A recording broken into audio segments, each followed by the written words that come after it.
Мен Бейсенбаева Роза Бақытқызы, зейнеткерліктемін.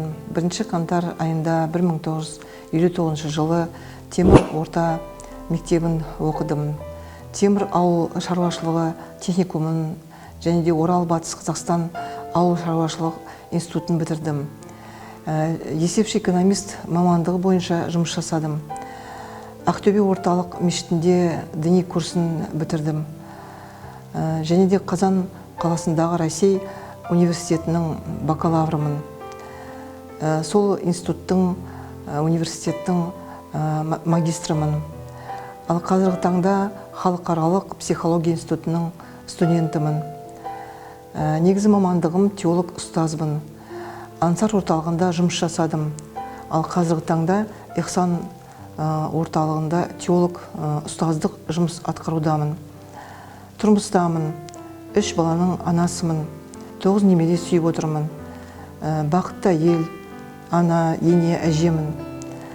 Істеген жұмысым нәтижесінде Қазақстан Республика президент Қасым-Жомарт Тоқаев атынан медальмен 2021 жылы Ансар Ихсан орталығынан алғыс хаттар, дипломдармен және премиямен марапатталдым.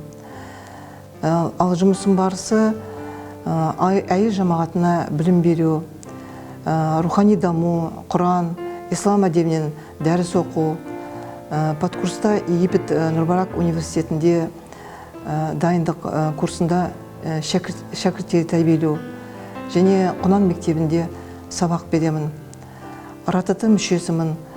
Қарағанды, Орал, Теміртау және Ақтөбе облысы, қала, аудан, ауыл аймақтарында аралап жамағатпен кездесу өткіземін. Ақпараттық түсіндіру жұмыстарын жүргіземін.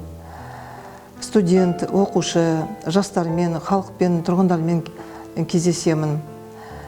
Және де отбасым және мен парақшасында тікелей эфирлер жүргіземін әртүрлі тақырыпта.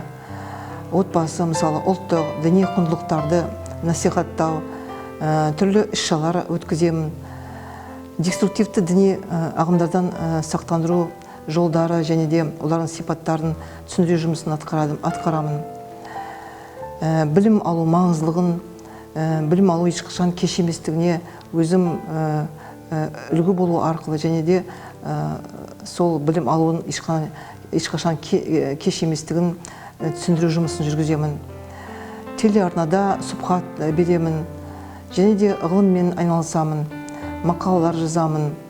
Елге, дінге, қоғамға пайдалы болу негізгі мақсатым отансүйгіш, білімді ұрпақ тәрбиелеу.